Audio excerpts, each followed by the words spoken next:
thank God I survived it, but our modern education can be very, very violent on students because of the modes of discipline that I experienced as a student. Thank God I survived it, but I know it broke some of my classmates. It's very emotional for me to speak about that.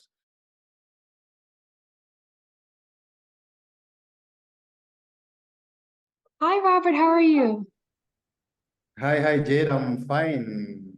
Thank you so much for coming on. I am super excited to get to talking and having this wonderful conversation with you. I know you are a big part of the Beacon Teacher Organization, and so I'm super excited to learn about your story, what you do now, what you plan to do in the future. So let's just get into it. Can you Sure, first, sure. yeah, can you first explain to me your background in the education system from a young Thank child you. growing up? Yeah. Yeah, thanks for having me. And thanks for the great work you're doing with Beacon Teachers Africa. I'm super excited with your passion just to contribute to this space of making our schools safer and creating a safe environment for our children, Jada. I'm super, super thankful for that. What's my history in education, you ask? Yeah, currently I am a teacher educator. I started working in January this year as a lecturer at SEME Teachers Training College. This is in Kisumu. Getting here to work with teachers from high school that I've been working it for the last 1 year plus, girls high school in Nyakach sub-county. And yeah, this was coming after my break when I went for the study leave at the University of Sussex. And before that, I was still working in high school. And before that, I was working in primary schools. So I have an interesting mix of everything, working in primary school, high school, and now in a college. My journey as a teacher has been made worthwhile and interesting by being a Beacon teacher, I would say, Yeah. because initially I was just a teacher delivering the Kenyan curriculum. But when I got this calling to be not just a teacher, but a teacher who defends and looks out for the rights of children, I must say it has revolutionized my personal life and my teaching life, and also made me a teacher mentor, working with so many teachers across the country, not only to be teachers, but to be teachers of difference, Jada. Yeah. Mhm. I'm trying to be as short as possible so that I don't speak forever. No, you're good. Could you talk about your experience as a student growing up in the education system? Yeah, it was an interesting one because I grew up in a village school. I remember going to school barefooted with shorts with patches at the back, and we were sitting under trees, and our lockers were stones, really. Sometimes I remember that, and I'm like, what the hell was happening? But that was my life then. It gave me a good grounding in terms of just understanding where an African child comes from, really, and the hardships that they have to endure. And it's not very far from me, as much as I speak about it as something that uh, was years back, because I still watch TV today, and I see students in Kenya, children in Kenya, still learn under such conditions, and it breaks my heart.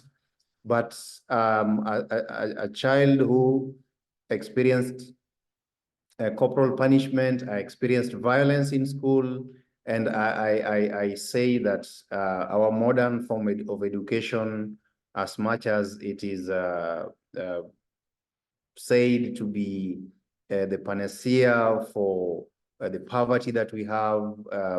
Nelson Mandela says it's the greatest equalizer that we can have, and I totally agree with that. And I'm a living example But I also want to say that our modern education can be very, very violent on students because of the modes of discipline that I experienced as a student.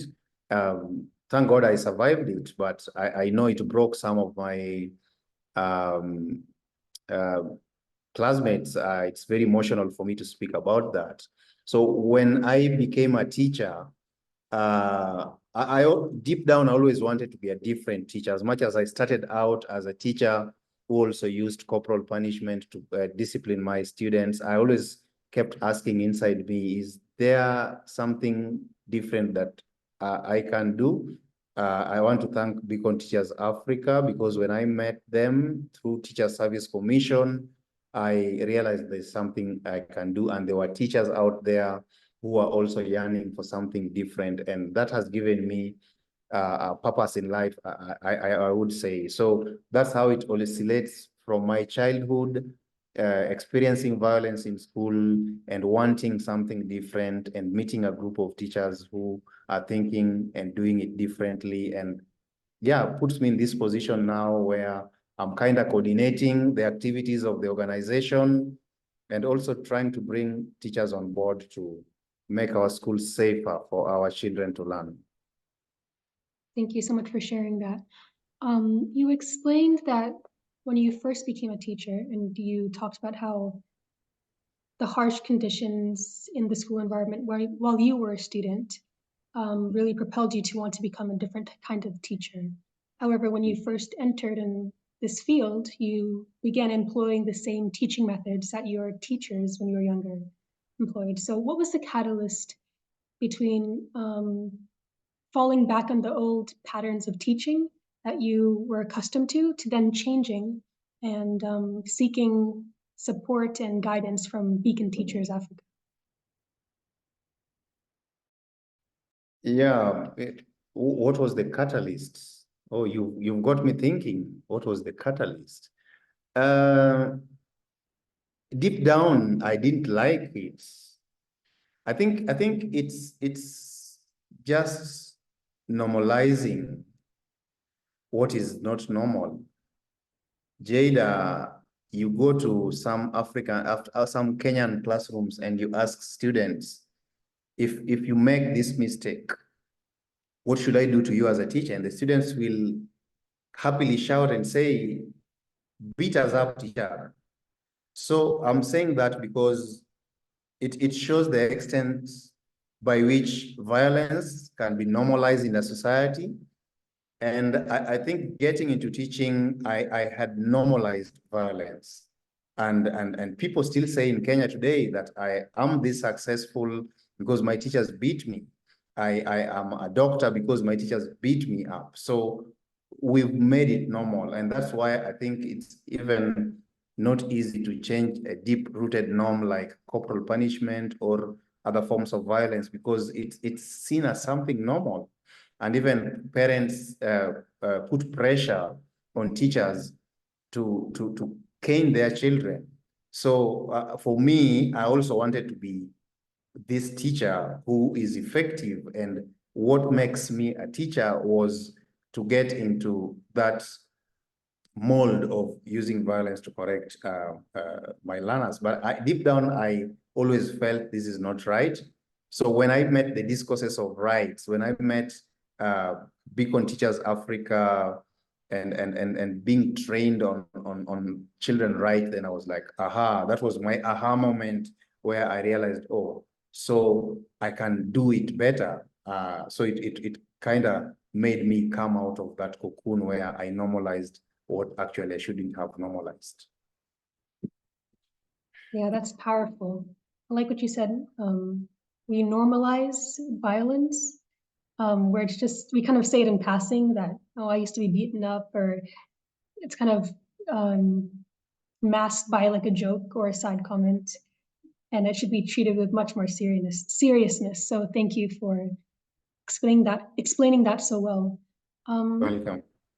And so now you have realized that you don't want to employ those old teaching methods, and now you've found Beacon Teachers. how did Beacon teachers teach you to become a child protector, and your relationship with Dr. Joanne? Yeah, Teacher Service Commission was running a program with Plan International. This was way back in 2015, 2016. And I don't know how, but I happened to be one of the teachers to be trained. They were doing this project on ending violence against children in 5 counties in Kenya, and Kisumu happened to be one of the counties, and I happened to be one of the 200 teachers who were trained initially. And after that, they sent us back to our stations, and we were supposed to go and implement this.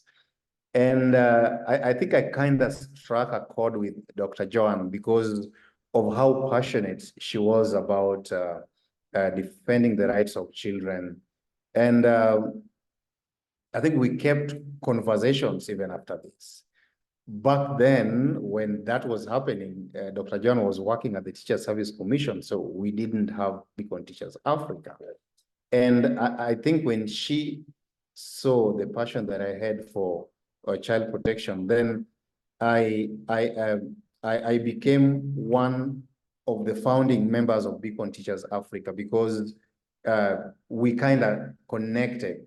I think the void in me was to look for ways of protecting children, and she was coming in, working at the Teacher Service Commission with all this knowledge and experience in teacher education and working with Plan International, which was deeply in child protection. And for me, I just found the missing link.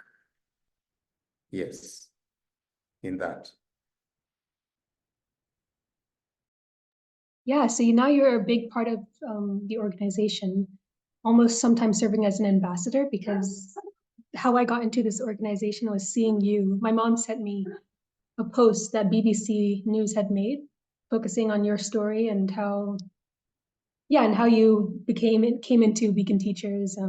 Now are teaching other teachers how to employ safe teaching practices. So learning about the evolution in your relationship with Dr. Joan is so interesting. So thank you for sharing that. Welcome. What does Beacon Teachers, what do you guys, we've talked about their mission statement, their vision, but what is it, when teachers come into the organization, what are they expected to do in their classrooms? And how do you ensure that they do that? Yeah, Beacon Teachers Africa is a very unique organization in the sense that it's driven by passion. It's just passions connecting. So we don't run a huge budget. We don't. It's just a movement. You see, it's the energies that the teachers have. They're coming in with that passion. They're coming in with their own resources. I think that's huge because when people decide to come into a movement with their own resources, then they are unstoppable. So your question is what do they expect when they come in? What they expect when they come in is a connection of energies. These are people who, it's like you're finding your lost piece. Because you see, when you are in a community where violence is normalized, then you find that your voice is muzzled. You're doing the right thing, but you think you are the minority, and now you are hushed. All right. So when you realize that there's a community of teachers who are just all out to ensure that students have it better in school, then you're like, this is where I belong. And it's just passion, really. You find the team in Mombasa just doing a lot of great exploit, and it is just driven by their own passion. The team in Kisumu, the team in Embu, and that really makes me feel very privileged to be in the midst of such people. So when you get into Beacon Teachers Africa, what are you expecting? it's passion that powers action, I would say. I love that phrase, passion powers action, because beacon teachers are not just child protectants in the classroom, but also outside the classroom. And I see all the time, you guys are working 24/7. And as Dr. Joanne explained in our meeting this past week, which I'll put up here, there's kind of no off times. There's kind of a blurred line between when you're working and when you're not working. And I'm sure that's the same for you. You are very busy. How is it in the ways that, could you share some stories with the audience to just get them a glimpse into what you are doing every day on some of the cases that you are working on, have worked on to save children from abuse, from neglect? Yeah, beacon teachers don't go on holiday, as you say. They don't even have nights out. They're just on call, and that tends to wear them down, Jada. I must say, because even as I speak to you right now, it just reminds me of all the phone calls that I've received of children who need rescue, and sometimes we feel the work is a lot and we can't just be everywhere. And as beacon teachers, we also just have this much of energy. So one thing that I always tell our members is they should never forget to take care of themselves. And if there are organizations that would help them in socio-emotional well-being, they are very much welcome to come on board, because these teachers handle issues that sometimes even affect them emotionally. For me, I think just like a nurse, sometimes you see so many sick people, you handle so many cases until if you're not careful, it again becomes normal. But I think what I have thrived on is using our networks to reach children who we get phone call that they are in distress. I've gotten calls at night of a parent beating up a child, and the parent is so wild, and the community can't do anything about it. And they're like, we know Robert, so how? I only have my hands, and the community is wild. The guy is wild, and the community think I can be this superhero. And I know I am not. It scares me. It makes me feel helpless sometimes. But I have always used our networks, called other beacon teachers, and got links that have always found a way of getting into these murky situations. I remember one instance where a musician had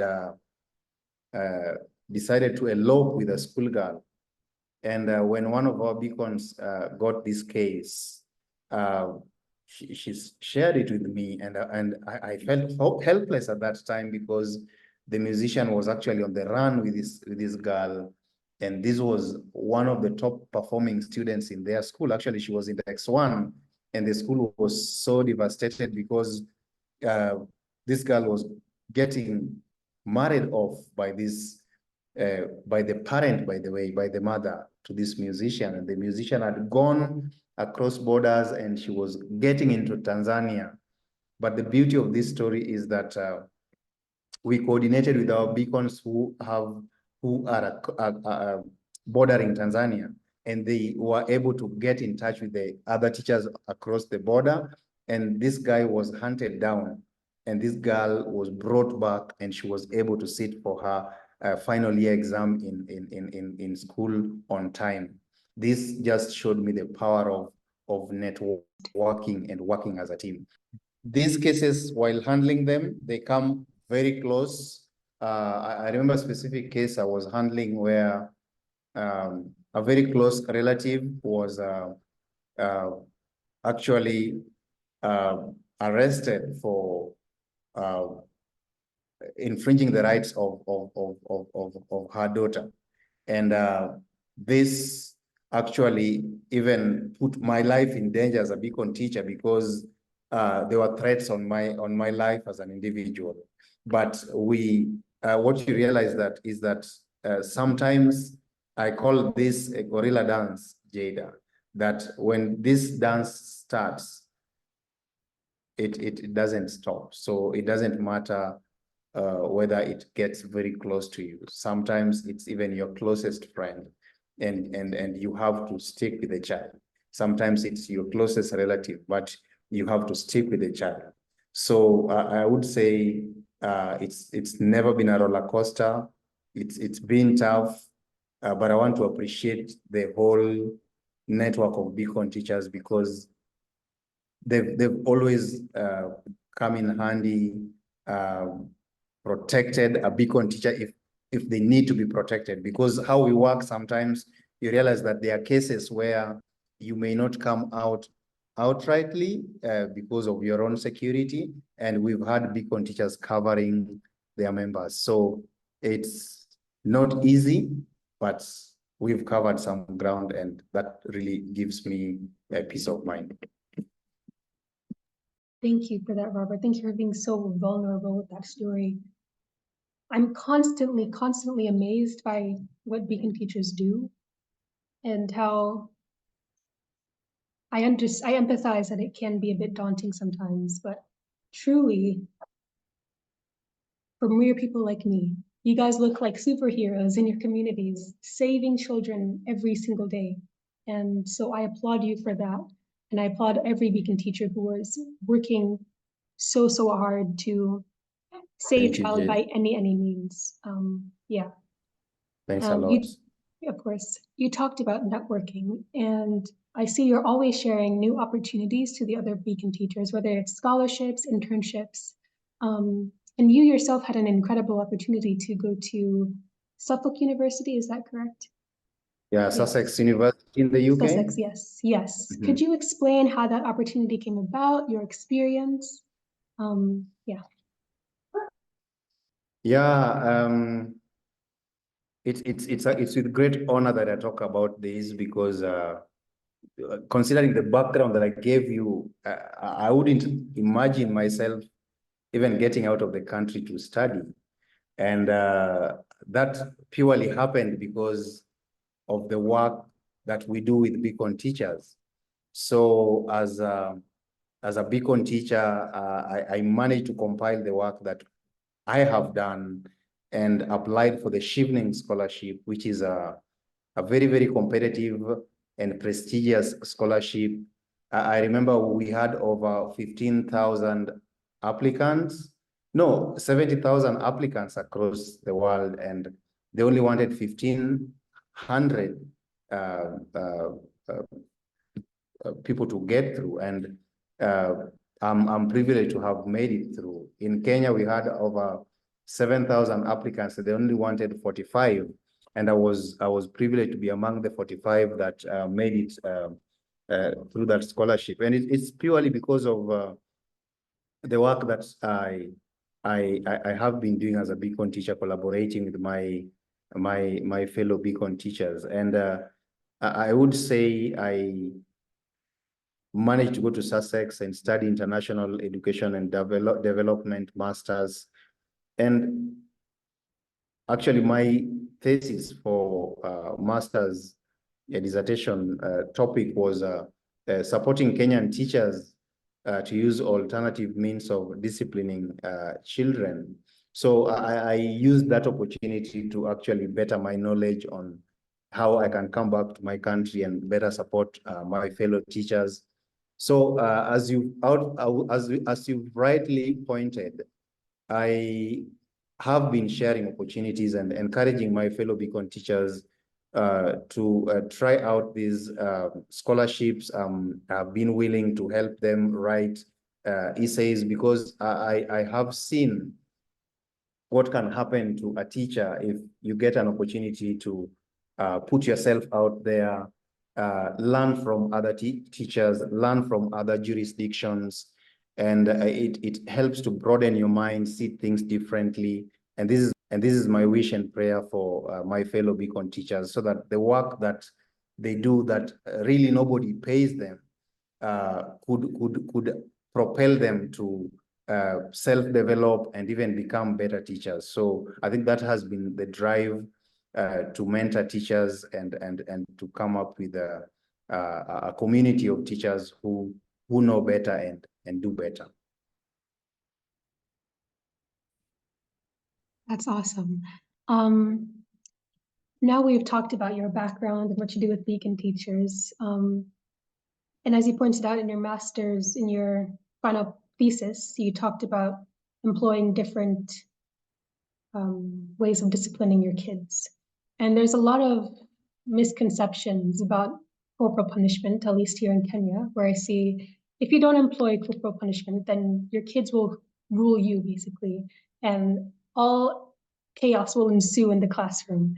But we talked to Evans Dola a bit like 2 weeks ago, and he says that once he started employing safer teaching practices, he started having a better relationship with his kids, and they started paying more attention in class. So could you explain the effects, any changes that you've seen in your relationship with your students, how your students engage with you once you stopped employing corporal punishment and started using safer teaching practices?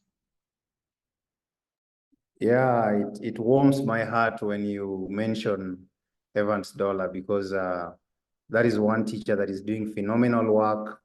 I totally celebrate him, and I'm super proud to mention that I mentored him, and to see that makes me feel really rewarded. Indeed, he is right, and most of the Beacon teachers are right to say so, that when you use or positive discipline, then your relationship with your learners gets better. Your classes become something that you look forward to the next day. And that is totally true, Jada, because you realize that we were parented and we went to schools, and the method of disciplining us was from a position of fear. So there is that fear that if you don't subdue your student, then they will subdue you. And I want to tell you totally that is from a position of fear. And what we are saying in positive discipline is, let us parent and let us teach from a position of love, because love conquers everything. But fear is what will make a teacher get into a class with a stick. And that stick alone makes almost half of the class switch off. There are students, when they see the stick, they are off completely. Of course, there are some who have longer elastic limits, so they can still endure that violence and still do well. But from research, it has proven that use of corporal punishment is using fear to control learners. If we use love to bring cooperation, we don't need to control learners. We don't need to load ourselves on them. We are in the 21st century, Jada, where we are talking about artificial intelligence, where we are talking about competency-based curriculum. We are talking about creative people. We are talking about developing learners who can be problem solvers. We are talking about developing learners who can be imaginative. None of those can take place in an environment where the students feel they're being it's, how do they say it? It's said that an African child or a child is only supposed to be seen and not to be heard. Creativity, imagination, artificial intelligence, and coding, and all those cannot take place in an environment where we are saying we just want to see you, we don't want to hear you. We need to shift with a shift and have an environment where children can voice what they think, and where they can have a free conversation with their learners. And it should have happened like yesterday, but I'm happy that it's taking place in different classrooms across the nation. And my prayer is that it happens soon, because for Kenya to develop the way it should be, then we need to have conversations with our children. We need to bring them on board. And I think I'm happy because it's taking place, but I wish it took place faster, and only positive discipline can help us get there, Jada. I 100% agree. And like you said, we are in the 21st century. We are talking about artificial intelligence. We are talking about so many things where it seems like dealing with corporal punishment should be a thing of the past. However, the only way to evolve and grow is to have organizations like you who are fighting against the grain in this country. And so I am positive that we are moving towards a future that in education where teachers are employing healthy teaching methods. And so I wanted to ask you, what do you hope for the future of Beacon Teachers and its impact in not just Kenya, but Africa and possibly the world? Most definitely the world. Amazing question. I am dreaming of a day when we'll have at least a Beacon teacher in every school. A Beacon teacher in every school. This is highly possible because a Beacon teacher is a teacher who has the third eye for the child, and the third ear for the child. If that happens, then I will be a very happy teacher, because we have schools with Beacon teachers, and we are seeing how the schools are getting transformed, Jada. We are having enrollments shoot.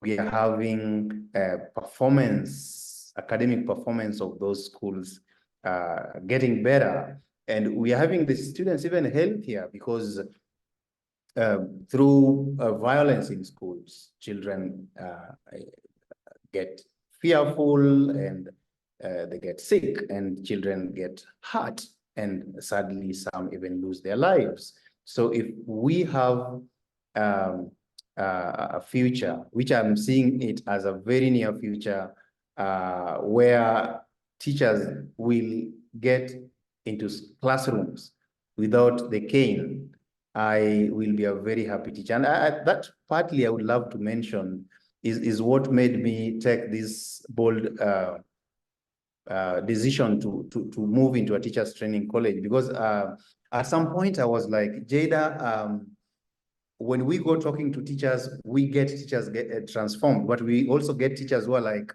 this is the method we've always used. It has always worked for us. And I was like, this is wasting my time. Then getting into a teachers training college, I refer to it as closing the tap. So I'm here, and for me, I'm racing against time. And actually, I was having a conversation with the students I work with today. I am planning of starting what I called child protection clubs.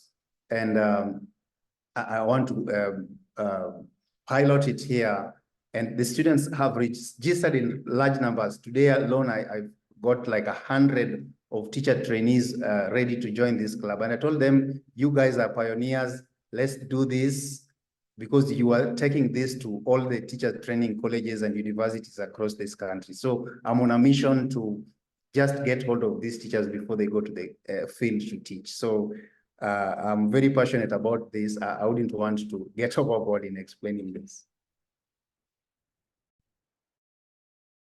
I'm even excited just hearing about this club that you're starting, because the passion is just showing in your face and how you're explaining the story. So I have no doubt that that future is near. And as you said, passion powers action. Passion powers action. Passion powers action. And so if we have, and because passion powers action, people see that passion and they become affected by it. Consequently, they will start employing those same methods. And so there's a ripple effect in what you guys are doing, which Sure. makes me extremely, extremely excited and relief, I guess. Yeah, relief. So I wanted to ask you, do you have any parting messages for the audiences?